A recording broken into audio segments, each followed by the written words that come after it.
durante la comida familiar, mi hija gritó: «Siempre has sido una carga, lárgate de nuestras vidas». Lloré en silencio mientras arrojaba mi ropa a la banqueta. A la semana siguiente, recibió una copia de mi testamento. Me alegra que estés aquí. Acompaña mi historia hasta el final y comenta desde qué ciudad la estás viendo para saber hasta dónde ha llegado. El sonido de los cubiertos chocando contra la loza llenaba el comedor mientras nos sentábamos a compartir nuestro almuerzo dominical de cada mes. Podía sentir la tensión en el ambiente, espesa y pesada como nubes antes de una tormenta. Mi hija Isabela no me había dirigido la mirada desde que llegué, ocupada en mover la comida de un lado a otro en su plato. Su esposo Francisco se mantenía en silencio a su lado, con la vista clavada en la comida. «Las papas están un poco crudas», murmuró Isabela empujándolas a un lado del plato. «Lo siento, cariño. Si quieres, las puedo calentar un poco más», ofrecí mientras me levantaba un poco de la silla. «No te molestes, siéntate». «Mamá», soltó con frialdad. Me dejé caer de nuevo en el asiento con ese peso conocido de la decepción clavado en el pecho. A mis 66 años, ya estaba acostumbrada a andar con cuidado alrededor de mi única hija. Pero últimamente todo iba de mal en peor. «¿Cómo va el club de lectura, Rosalía?», preguntó Francisco intentando romper el silencio incómodo. Antes de que pudiera responder, Isabela se metió. «El club de lectura de mamá es lo que menos importa ahora». Tomé un sorbo pequeño de agua para calmar el temblor en mis manos. «¿Está todo bien, Isabela?». Ella dejó caer el tenedor con un golpe que me hizo brincar. «No, no está todo bien. Francisco y yo hemos estado hablando y tomamos una decisión». Francisco se removió incómodo en su silla, evitando mi mirada. «Ya no podemos seguir con esto», continuó Isabela alzando la voz. «Tenerte aquí, siempre necesitando ayuda, ocupando espacio en nuestras vidas, es demasiado». Mi corazón se aceleró. «No entiendo, hija. ¿Qué estás diciendo?». «Estoy diciendo que necesitas buscar otro lugar donde vivir. Se acabó». Las palabras me golpearon como un puñetazo. «Pero esta es mi casa. He vivido aquí por 30 años». «En realidad», dijo Isabela con voz helada, «desde que papá murió, la casa está a mi nombre. ¿Recuerdas? Lo firmaste para simplificar las cosas cuando cumpliste 60. Lo recordaba. Después de la muerte de Enrique, estaba tan perdida, tan confiada. Isabela había sugerido que poner la casa a su nombre me protegería si algún día necesitaba cuidados médicos. «Es solo un trámite legal, mamá», me había asegurado. «Nada va a cambiar». «No ha sido más que una carga», dijo Isabela poniéndose de pie. «¿Tienes idea de cuánto cuesta mantener esta casa? Pagar tus medicinas, llevarte a todas tus citas médicas». «Nunca te he pedido nada. Siempre has vivido, de otros», interrumpió ella. «Primero fue papá quien te cargó y ahora nosotros». Las lágrimas ardían detrás de mis ojos. Desde que Enrique murió y Isabela tenía apenas 12 años, trabajé en 2 empleos para darle todo, incluso pagarle la universidad. Reprimí mi propio duelo para ser fuerte por ella, vendí mis joyas para comprarle su primer coche, pasé hambre cuando el dinero no alcanzaba. «Isabela, por favor». Francisco por fin habló, con la voz baja. «Esto no fue lo que acordamos». Ella lo ignoró. «Quiero que te vayas esta noche». «¿Esta noche?», susurré. «¿Pero a dónde voy a ir?». «Ese no es mi problema», soltó ella con rabia, antes de salir de la habitación dando portazos. Francisco se quedó inmóvil, con el conflicto dibujado en su rostro. «Rosalía, yo no», murmuré. «Por favor, no digas nada». Me levanté con las piernas temblorosas y caminé hacia mi cuarto, el más pequeño de la casa, el que tomé cuando Isabela y Francisco se mudaron temporalmente hace 5 años, después de que se inundara su departamento. 20 minutos después, escuché los pasos furiosos de Isabela en el pasillo. La puerta de mi cuarto se abrió de golpe ¿Por qué no estás empacando?, exigió. Isabela, ¿podemos hablar, por favor?, supliqué. No tengo a dónde ir, siempre. Tienes una excusa, contestó mientras abría el closet. Sacó mi ropa en montones, cargándolos a través de la casa. La seguí, horrorizada, mientras abría la puerta principal y arrojaba mis cosas al pasto del frente. Los vecinos al otro lado de la calle se detuvieron a mirar. «Siempre fuiste una carga», gritó lo bastante fuerte para que todos escucharan. «Desaparece de nuestras vidas. Mis blusas, vestidos y pantalones, ropa modesta que había guardado por años, quedaron regados por el césped y la entrada. El vestido azul que usé en el funeral de Enrique cayó en un charco junto a la banqueta». Francisco apareció en la puerta, pálido. «Isabela, detente». «Los vecinos, no me importa», gritó. «Que vean, que todos vean la carga que ha sido».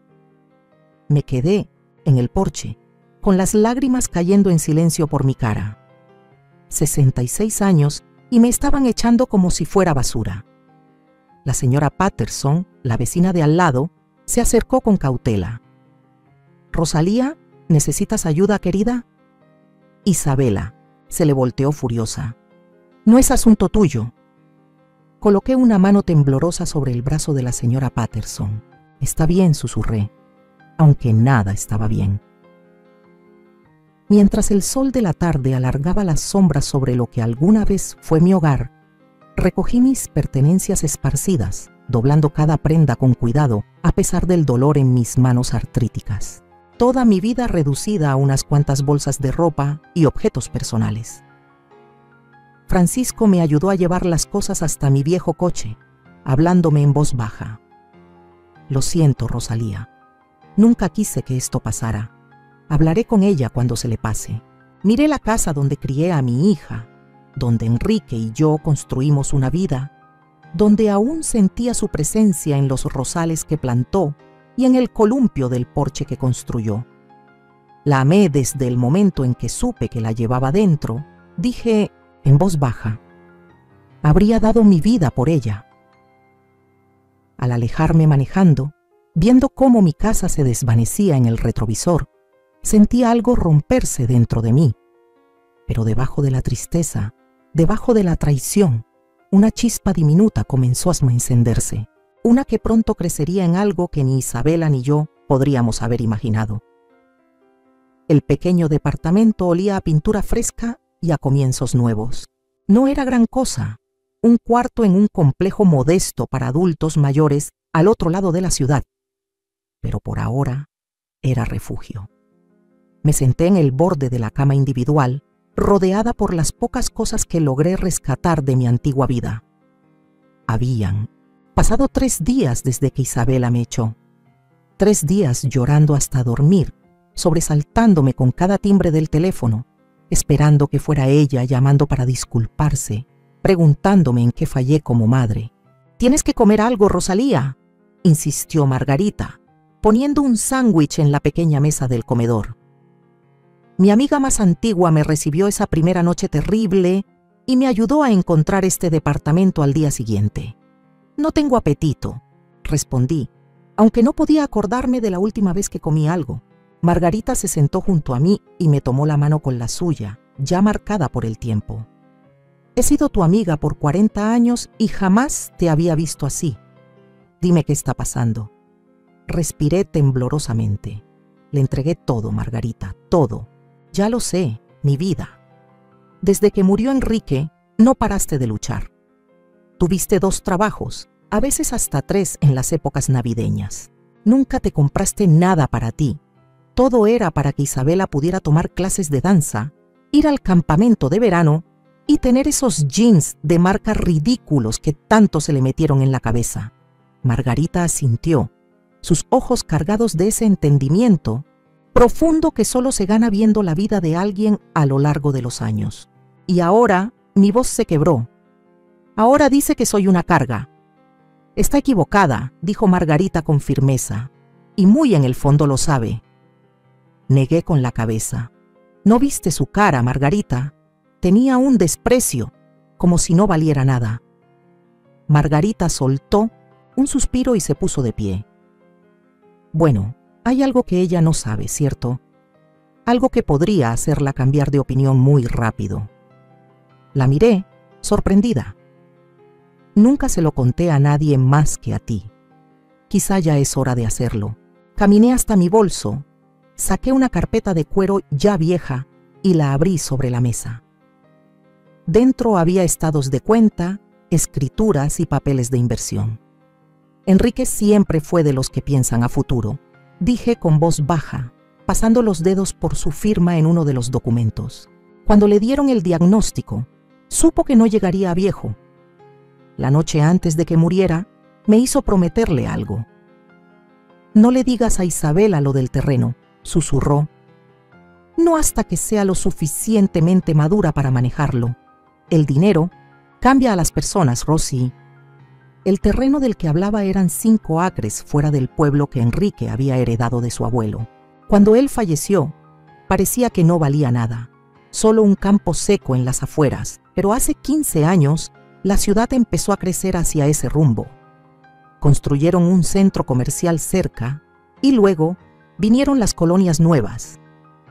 El valor de nuestro terreno se disparó.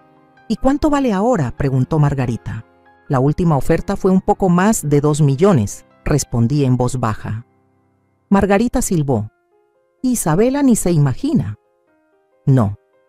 Desde que murió Enrique, me enfoqué tanto en sobrevivir, en asegurarme de que Isabela tuviera todo lo que necesitaba. Y ya de grande, nunca pareció lo suficientemente responsable.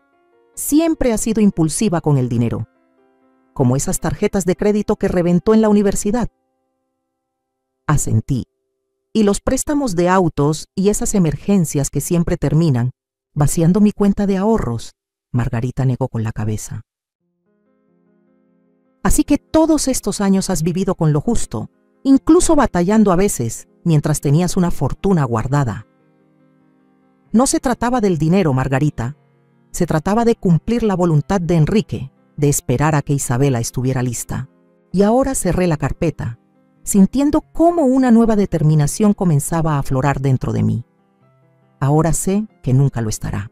Esa tarde fui a ver a mi abogado, Tomás Aguilar, quien había sido amigo de Enrique y llevaba años manejando nuestros asuntos modestos. Quiero cambiar mi testamento, le dije después de contarle lo ocurrido. Tomás se recargó en su silla, con una expresión seria. Siempre me preocupó que pusieras la casa a nombre de Isabela, Rosa. Confiaba en ella, respondí sin rodeos. Mi error. Él asintió con comprensión. ¿Qué cambios tienes en mente? Quiero que la mayor parte de mi patrimonio se destine a causas benéficas, en especial a organizaciones que apoyan a personas mayores abandonadas por sus familias. La ironía no se nos escapó a ninguno de los dos. Una parte pequeña debe ir al fondo de estudios de mi nieto Javier, bajo el control de un fideicomisario, no de Isabela.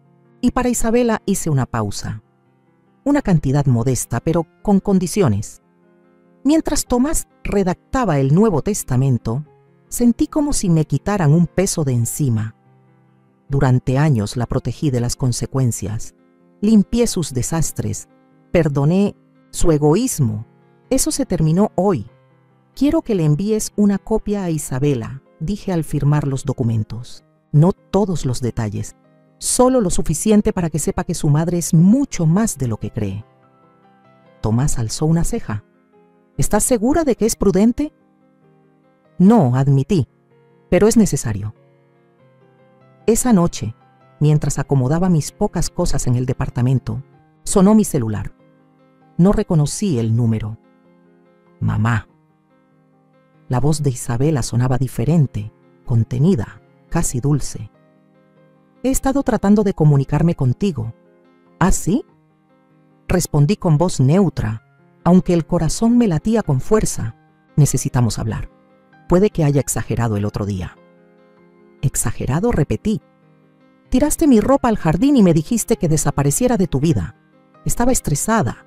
Ya sabes cómo le ha ido al negocio de Francisco y Javier está por aplicar a la universidad. ¿Y qué es lo que quieres, Isabela?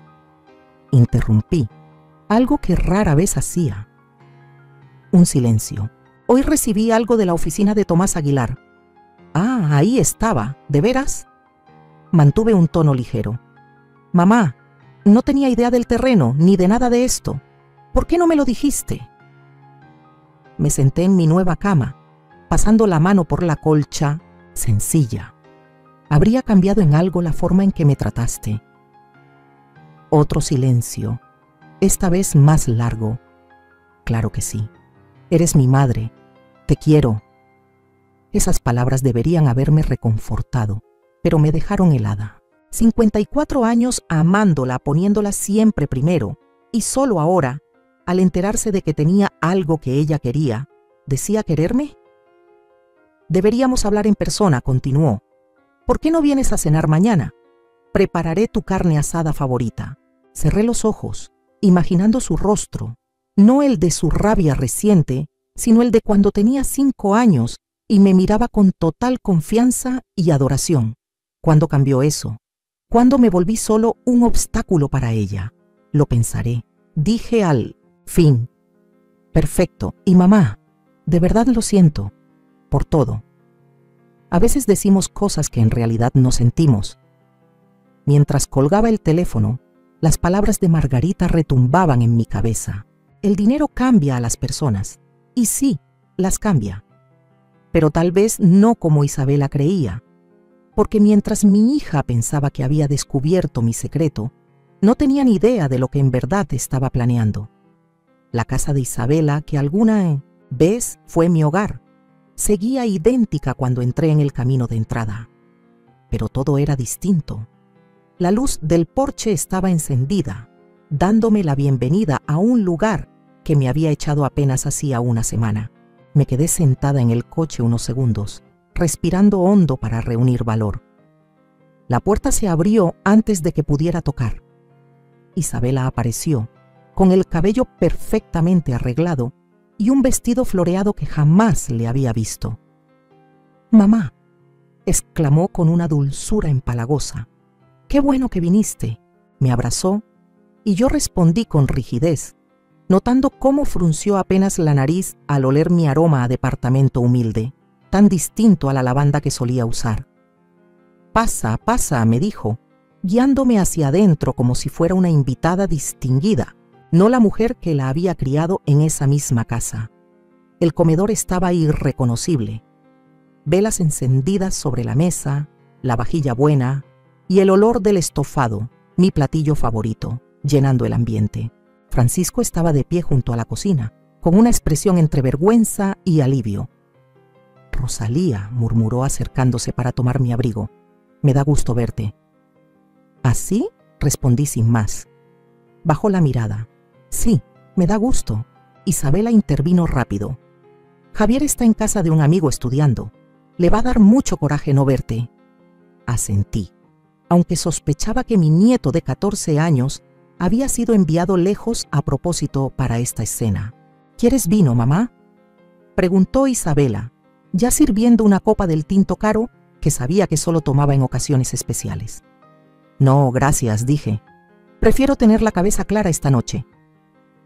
Algo le brilló en los ojos, tal vez molestia, pero su sonrisa no se rompió. «Claro, agua, té, agua está bien». Nos sentamos a la mesa y el único sonido era el de los cubiertos tocando los platos. Al fin, Isabela aclaró la garganta. «Mamá, quiero pedirte perdón por lo que pasó la semana pasada. Estaba muy estresada y lo pagué contigo, no tiene perdón». La miré directo a los ojos. «Y sin embargo estás aquí, buscando que te lo dé». Francisco se movió incómodo en su silla. «Todos cometemos errores», siguió Isabela, estirando la mano para tocar la mía. Me contuve de apartarla. «La familia debe estar unida, ¿no crees? ¿Eso pensaste cuando tiraste mi ropa al pasto?» Su sonrisa se volvió tensa. «Mamá, por favor, estoy intentando». «¿Intentando qué exactamente, Isabela?». Crucé una mirada rápida con Francisco. «Arreglar las cosas, claro. Traerte de vuelta a casa, donde perteneces». «Casa», repetí. «Este dejó de ser mi hogar en el momento en que decidiste que yo era una carga». «No era mi intención», aseguró. «Solo fue un momento de mal juicio». Tomé un pequeño bocado de estofado, masticando con calma. Tomás Aguilar me llamó. Dijo que hablaste a su oficina 5 veces desde que recibiste la copia de mi testamento modificado.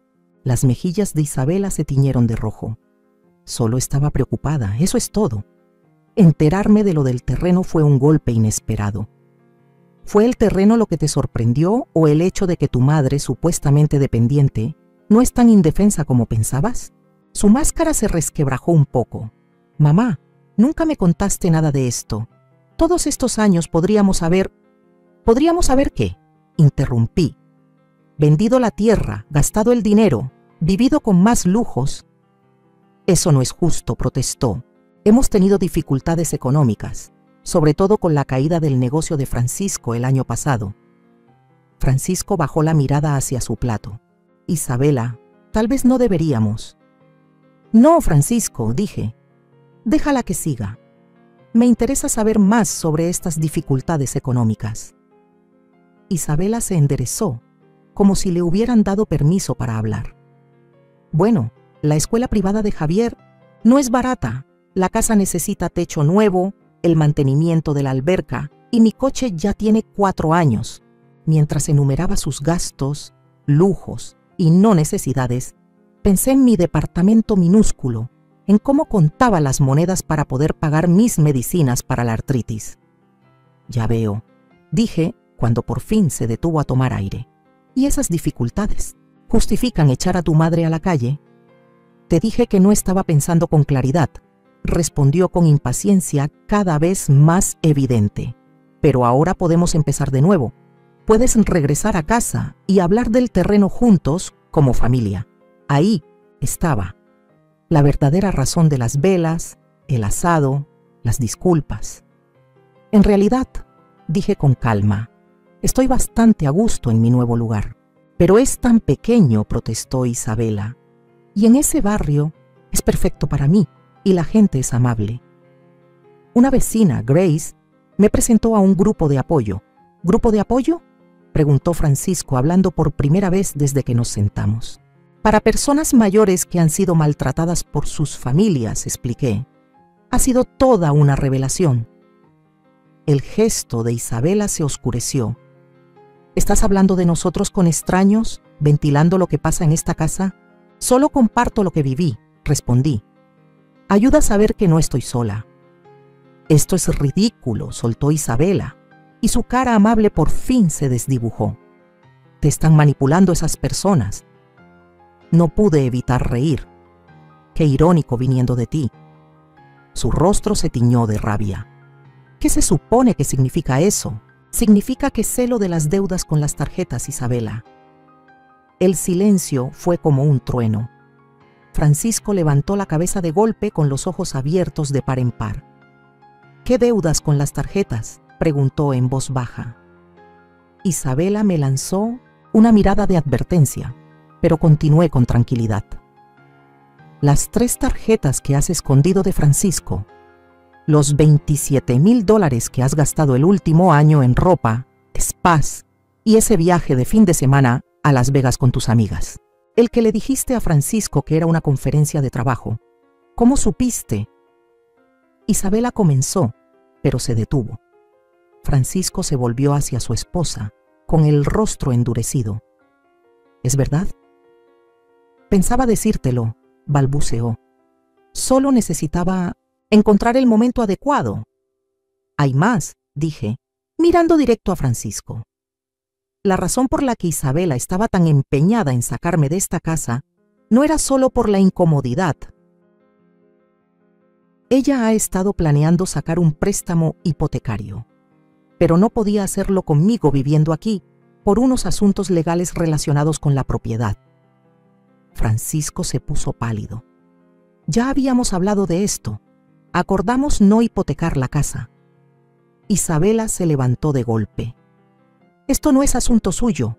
Se volvió mi asunto cuando me dejaste sin hogar, respondí, aún sentada y serena. La cena perfecta se había ido al demonio. La fachada cuidadosamente construida de Isabela se había desmoronado, dejando ver la verdad que siempre supe. Que su repentino cambio de actitud No tenía nada que ver con el arrepentimiento y todo que ver con lo que creía poder sacarme. Al ponerme de pie para irme, no sentí victoria alguna, solo una tristeza profunda por lo que se había convertido nuestra relación y una firmeza silenciosa sobre lo que haría a continuación. Creo que aquí terminamos, dije con voz baja. Gracias por la cena. Francisco se levantó de inmediato. Te acompaño, Rosalía. Afuera, en el porche y lejos del alcance de los oídos de Isabela, habló en tono casi susurrado. No sabía nada de esto. Las tarjetas de crédito, el préstamo, te lo juro. Te creo, le respondí. Y era verdad. Francisco siempre fue pasivo, pero jamás cruel. ¿Y ahora qué sigue?, preguntó. Miré las estrellas que comenzaban a aparecer en el cielo del atardecer, las mismas que le señalaba a Isabela cuando era niña, enseñándole a pedir deseos a las más brillantes. Ahora, dije, todos vivimos con las decisiones que tomamos. Al alejarme manejando, eché un vistazo al retrovisor. Francisco se quedó solo en el porche, viéndome partir, mientras adentro seguramente ya se gestaba otra tormenta. Había sembrado la verdad y ahora dejaría que germinara. Pasaron 2 semanas, sin noticias de Isabela ni de Francisco. Cada día me sentía más en paz en esta nueva etapa. Mi pequeño departamento, poco a poco, se transformó en un hogar, un refugio decorado con los pocos recuerdos valiosos que logré conservar.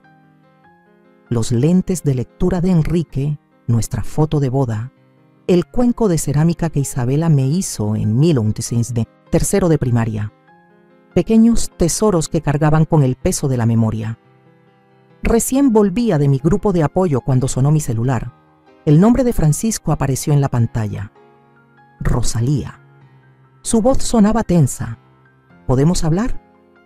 Claro, respondí dejando mi bolso. ¿Está todo bien? Soltó una risa sin humor. No exactamente.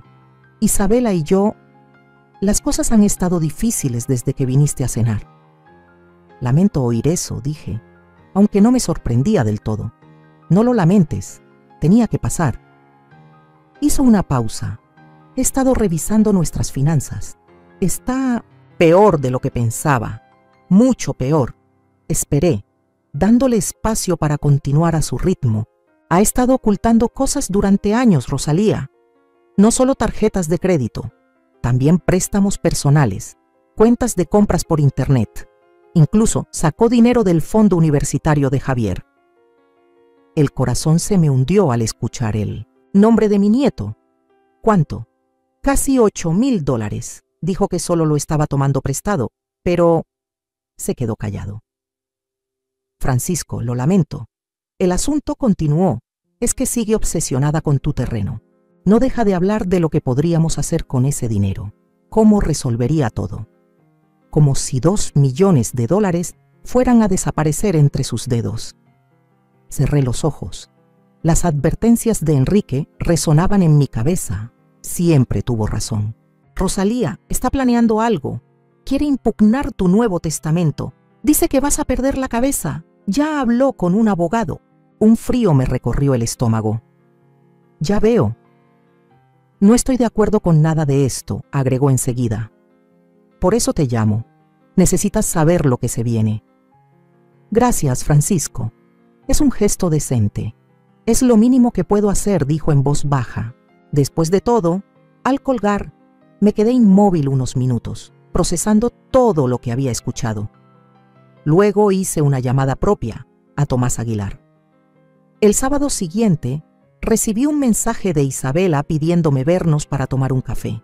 Elegí un lugar público, una cafetería en el centro donde el murmullo constante de la gente ofrecía tanto ruido de fondo como testigos. Llegué temprano y escogí una mesa al fondo desde donde podía ver claramente la entrada. Cuando Isabela entró, apenas la reconocí. Esa imagen pulida que había mostrado en la cena ya no estaba. Llevaba el cabello recogido a la carrera. Tenía ojeras marcadas y, aunque su ropa seguía siendo de marca, lucía arrugada y descuidada. «Mamá», dijo mientras se sentaba frente a mí. «Gracias por venir».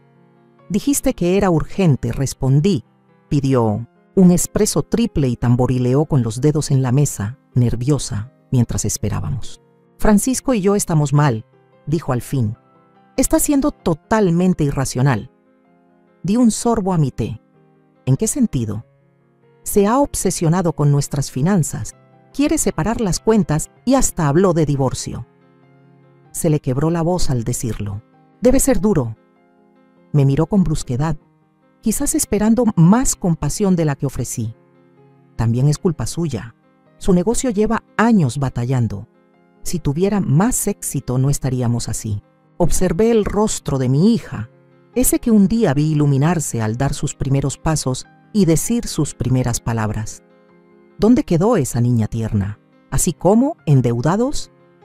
Admitió a regañadientes. Pero todos tienen deudas, es lo normal.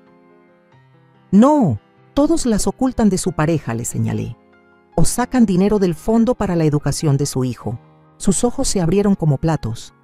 Él te contó eso. Era algo temporal. Iba a reponerlo. ¿Con qué dinero, Isabela? Se inclinó hacia adelante bajando la voz. Justamente por eso quería hablar contigo. Lo del testamento, la propiedad.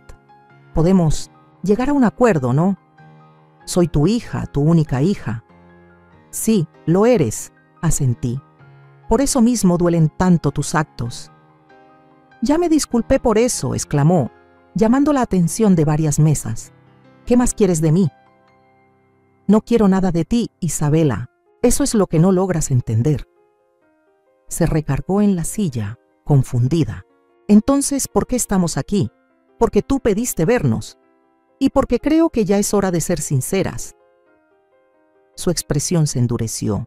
¿Qué se supone que significa eso? Que sé que planeas impugnar mi testamento. Que quieres declarar que no estoy en condiciones de manejar mis propios asuntos. Isabela abrió la boca, luego la cerró. Por una vez, se quedó sin palabras. Francisco te lo dijo al fin con tono seco. Estaba preocupado. No tenía derecho. Esto es entre tú y yo. No, Isabela. Esto es sobre que tú quieres mi dinero. Un dinero del que ni sabías hace 2 semanas.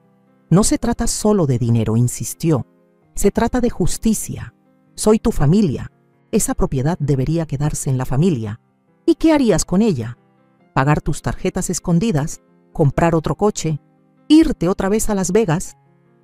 Su rostro se encendió de rabia. Estás siendo cruel. Estoy siendo realista, la corregí. Tu padre tenía razón al ocultártelo. Nunca has sabido manejar el dinero y jamás has enfrentado las consecuencias de tus actos. Así que esto es castigo, ¿por qué? ¿Por ser humana y cometer errores? Negué con la cabeza. Esto no es castigo, Isabela. Es que por fin estoy poniendo límites. Al regalar lo que debería ser mi herencia. Su voz subió otra vez para los extraños, para las causas en las que tu padre y yo creíamos, para el futuro de tu hijo, y sí una parte para ti, pero con condiciones, que realmente te ayuden y no alimenten más conductas destructivas. Se puso de pie de golpe y casi tira su espresso intacto. Esto no se acaba aquí. No puedes hacerme esto. No te estoy haciendo nada, respondí con calma. Estoy tomando decisiones sobre lo que me pertenece, sobre mi dinero. Ya veremos qué dice. Un juez al respecto amenazó. Cuando escuchen cómo abandonaste a tu familia, cómo estás mentalmente inestable. Siéntate, Isabela, le dije con voz baja, pero firme. Algo en mi tono la hizo vacilar. Poco a poco volvió a sentarse. Antes de que sigas por ese camino, continué. Deberías saber que Tomás Aguilar hasta ha estado documentando todo. Tu cambio repentino, de actitud después de enterarte del terreno, tus deudas escondidas, incluso tu plan para impugnar el testamento. He sido evaluada por 2 médicos distintos que pueden testificar sobre mi estabilidad mental. Y tus amenazas de hoy están siendo grabadas. Su rostro se puso pálido. Estás mintiendo. Deslicé mi celular por la mesa, con la pantalla mostrando una grabación activa. Me tendiste una trampa, susurró. Me protegí, corregí. Algo que debí haber hecho desde hace años. Por un momento, Isabela se parecía a esa niña que atrapaban robando galletas. asustada, a la defensiva, pero en el fondo consciente de que había hecho mal. Luego, su expresión se endureció otra vez. «¿Crees que ganaste, verdad?», dijo con amargura. «Bien, quédate con tu dinero, no lo necesito, no te necesito». Se levantó otra vez, agarrando su bolso. «Francisco ya me va a dejar». Javier casi ni me habla. «¿Estás feliz ahora? Te llevaste todo». Mientras salía del café furiosa, dejándome sola en la mesa, no sentí victoria alguna, solo una tristeza profunda. Yo no le había quitado nada a Isabela. Fue ella quien lo perdió todo. Poco a poco, decisión tras decisión. Más tarde esa noche, mientras estaba sentada en mi pequeño balcón viendo cómo el sol se escondía, mi celular vibró con un mensaje de texto. Era de Francisco. «Javier quiere verte. ¿Está bien mañana?». Por primera vez en semanas sentí una chispa de esperanza. Tal vez no todo estaba perdido. La banca del parque se sentía fría bajo mí, mientras veía a Javier lanzar pan a los patos, que se amontonaban en la orilla del estanque. A sus 14 años, mi nieto estaba atrapado en esa etapa incómoda entre niño y hombre, extremidades largas que aún no dominaba del todo, una voz que de vez en cuando le fallaba, pero unos ojos llenos de una sabiduría que no correspondía a su edad.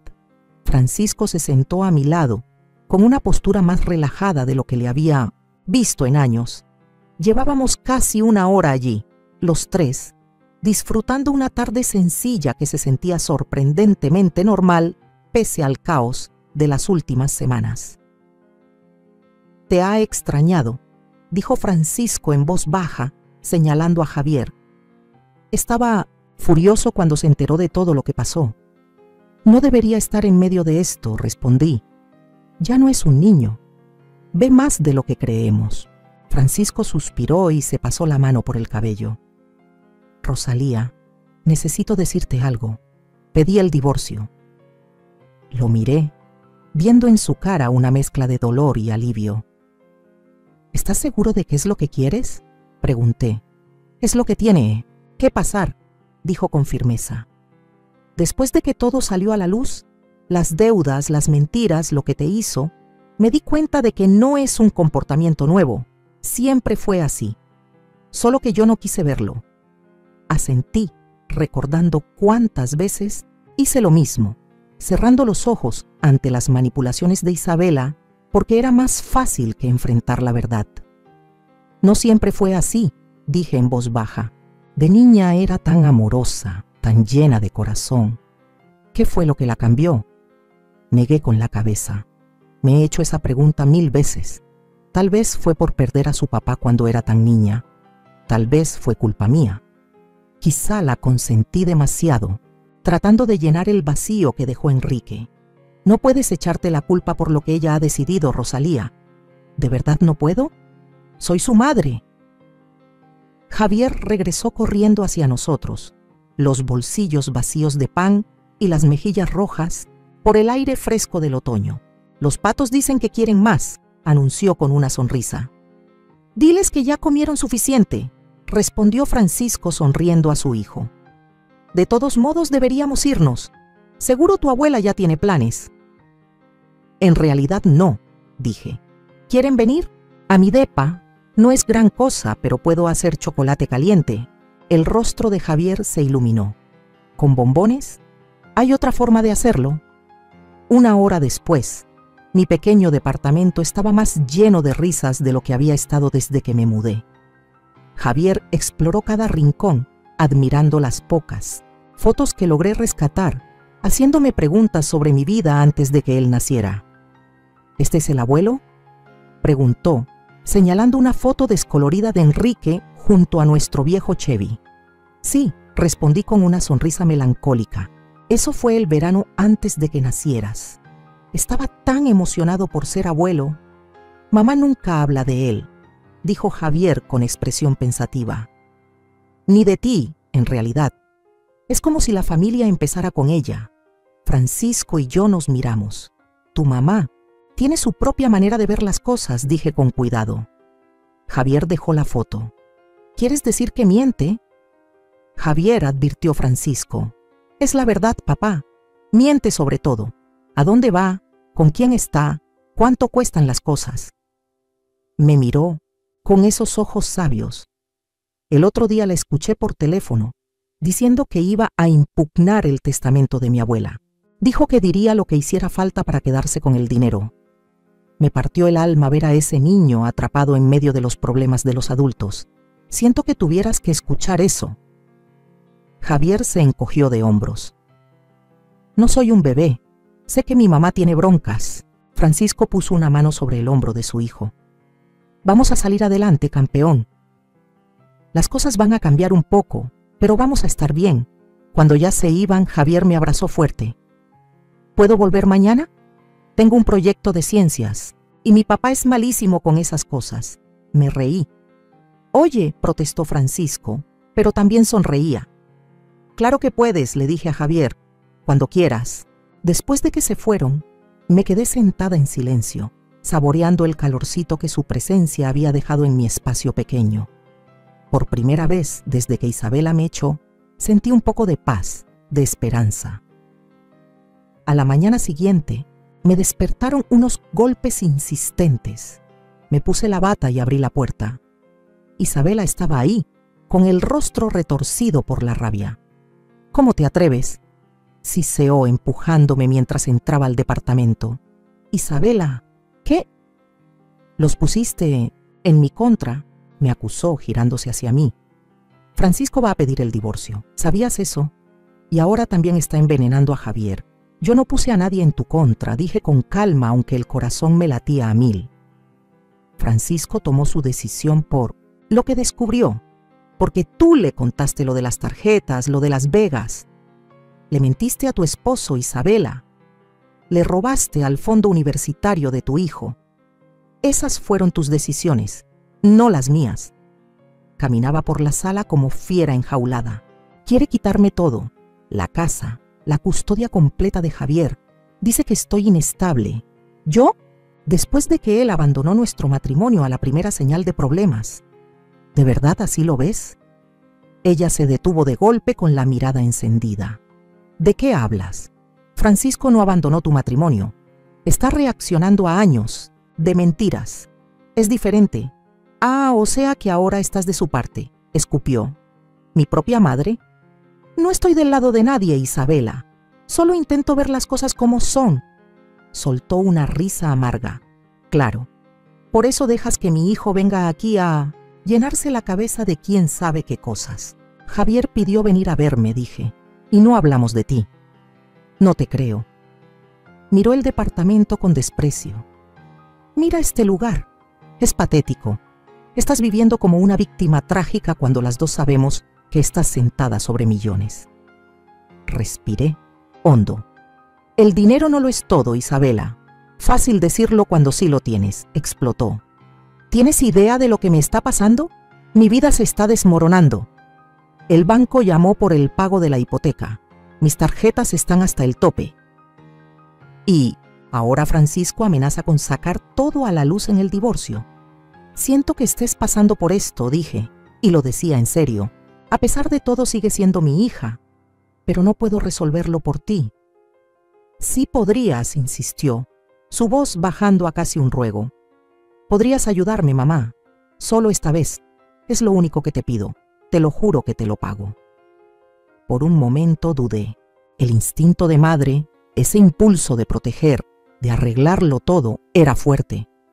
Pero luego recordé la ropa tirada en el jardín, las palabras crueles, los años de manipulación. No, Isabela, dije con suavidad. Ya no voy a seguir alimentando esto. Su rostro cambió. La vulnerabilidad fue barrida por una furia helada. Te vas a arrepentir, siseó. No he terminado de luchar por lo que es mío, y cuando gane, no esperes compasión, de mi parte. ¿De verdad para eso te criamos tu padre y yo? Pregunté con la voz quebrándose apenas. ¿Para que amenaces a tu propia madre? Algo parpadeó en sus ojos, tal vez duda o un momento fugaz de conciencia. pero se desvaneció tan rápido como apareció. La que cambió fuiste tú, me acusó. Tú fuiste la que le dio la espalda a la familia. Al salir dando un portazo, me dejé caer en el sillón, las manos temblorosas. El encuentro me dejó sacudida, pero también de algún modo decidida. Esto ya no era solo sobre el dinero, era sobre romper un patrón que llevaba demasiado tiempo repitiéndose. Mi teléfono vibró con un mensaje de Margarita. ¿Café esta tarde? Quiero presentarte a alguien. Dudé apenas un segundo antes de escribir de vuelta. Me encantaría. Ya era hora de empezar a vivir mi vida de nuevo, no como la madre de Isabela, ni la viuda de Enrique, sino como Rosalía, una mujer con su propio camino por delante. 6 meses pueden cambiarlo todo. Mientras las flores de primavera pintaban de colores los parques de la ciudad, me senté en la oficina de Tomás Aguilar, cerrando los detalles de mi testamento. El invierno había sido largo y duro, pero así, como los días empezaban a alargarse, también crecía mi propósito. Todo está en orden, dijo Tomás, deslizándome los documentos. El fideicomiso para Javier está asegurado. La fundación benéfica ya está establecida y las condiciones para la parte de Isabela están claramente definidas. Fui firmando cada hoja con cuidado y es imposible de impugnar. Nada es absolutamente imposible en derecho, admitió Tomás, pero tomamos todas las precauciones, las evaluaciones médicas, el historial documentado de su conducta, su mal manejo del dinero. Sería extremadamente difícil que lograra anularlo. Y el testimonio de Francisco ayudaría si hace falta. Tomás asintió. Su declaración fue contundente, al igual que la de Javier, aunque espero que no lleguen a ese punto. Dejé la pluma sobre el escritorio, sintiendo cómo se me quitaba un peso de encima. Gracias por todo, Tomás. Enrique estaría orgulloso de ti, Rosalía, dijo con suavidad. Has respetado su voluntad y también encontraste tu propio camino. Al salir de la oficina, con el sol primaveral acariciándome el rostro, pensé en todo lo que había cambiado desde aquel domingo horrible en que Isabela me echó de la casa. El dolor no se había ido. Dudaba que algún día desapareciera del todo, pero se había transformado en otra cosa. Algo que me impulsaba hacia adelante en lugar de detenerme. Caminé 3 cuadras hasta el colegio comunitario donde, a mis 66 años, me había inscrito en un curso de literatura. Fue idea de Margarita, una manera de retomar el sueño que dejé en pausa tras la muerte de Enrique, cuando criar a Isabela se volvió mi única prioridad. Llegas justo a tiempo, dijo el profesor Jenkins mientras me deslizaba dentro del aula. Estábamos por empezar a hablar de tu trabajo sobre Jane Austen. Mis compañeros, en su mayoría jóvenes que podrían ser mis nietos, voltearon a sonreírme. En estos meses, pasé de ser la señora mayor del fondo del salón a simplemente Rosalía, la que daba opiniones que respetaban y cuyas galletas caseras esperaban con ansias cada jueves. Al salir de clase, revisé el celular y vi un mensaje de Tom de Diciemto. Francisco, Javier sacó un 10 en su proyecto de ciencias. Dice que no lo habría logrado sin la ayuda de su abuela. ¿Cena para celebrarlo? Sonreí mientras respondía con un sí rápido. Mi relación con mi nieto había florecido de formas que jamás imaginé. 3 veces por semana venía a mi departamento, a veces con Francisco, a veces solo, para hacer tarea, aprender a cocinar o simplemente platicar. Él era el puente entre mi pasado y mi futuro, el recordatorio de que los lazos familiares pueden sanar tanto como herir. Francisco también se había convertido en un aliado inesperado. Mientras avanzaba su divorcio con Isabela, me dejó claro que siempre sería la abuela de Javier y que siempre tendría un lugar en sus vidas. Su generosidad ayudó a calmar el dolor de la constante indiferencia de Isabela. Mi última parada del día fue la cafetería donde me encontraría con Margarita y Roberto. Pensar en Roberto me arrancó una sonrisa y me aceleró el corazón de una forma que no sentía desde hacía décadas. Lo conocí hace 4 meses el cuñado viudo de Margarita, un profesor de literatura jubilado con ojos amables y un humor seco que coincidía con el mío. Nuestra amistad creció despacio, con cautela, ambos marcados por pérdidas profundas. «Ahí viene», dijo Roberto con calidez cuando me acerqué a la mesa. Se levantó para jalarme la silla, un gesto caballeroso que siempre hacía a Margarita rodar los ojos con ternura. «¿Cómo te fue con Tomás?», preguntó Margarita, empujándome una taza de té. «Siempre pide por mí cuando llego tarde». «Todo quedó resuelto», respondí. «Se siente definitivo». La mano de Roberto cubrió la mía por un instante. «¿Estás bien con eso?», asentí. «Es el momento. El terreno empezará a desarrollarse el próximo mes. Lo que se recaude financiará todo lo que platicamos, la educación de Javier, la Fundación de Apoyo para Adultos Mayores y sí, el fideicomiso de Isabela». «¿Te ha buscado?», preguntó Margarita, no directamente. «Francisco dice que lleva 2 meses sobria y que está yendo a terapia como parte del acuerdo de custodia». Después de su última visita explosiva a mi departamento, todo se desmoronó más. Perdió su empleo, la arrestaron por manejar ebria y Dini finalmente tocó fondo, lo que la obligó a enfrentar sus problemas con el dinero, el alcohol y las relaciones. El divorcio se había finalizado hacía 3 meses y Francisco se quedó con la custodia principal de Javier. «¿Crees que acepte las condiciones del fideicomiso?», preguntó Roberto. Bebí mi té con calma. «No lo sé, pero no son negociables. Ella recibe una pensión mensual, pero la mayor parte de su parte queda retenida a menos que mantenga la sobriedad y complete asesoría financiera». «Estás haciendo lo correcto», me aseguró Margarita. «Es amor duro, pero sigue siendo amor». Más tarde esa noche, mientras Francisco, Javier y yo celebrábamos con pizza en mi apartamento ya acogedor, mi celular vibró con un mensaje de un número desconocido. «Mamá, quiero hablar. Cuando tú estés lista. Isabela». Se lo mostré a Francisco, quien arqueó las cejas sorprendido. Eso no me lo esperaba. «Ha estado mejor», dijo Javier con cautela. «Mi terapeuta dice que tal vez pronto podamos intentar visitas supervisadas». Asentí, guardando el teléfono. Le respondería a Isabela, pero no esa noche. Esa noche era para celebrar, para honrar a la familia que había resurgido de entre las cenizas de la traición. Cuando se fueron, me quedé sentada en mi pequeño balcón, mirando las luces de la ciudad parpadear contra el cielo que oscurecía. Roberto me había invitado a un viaje de fin de semana a la costa el próximo mes, mi primera vacación en años.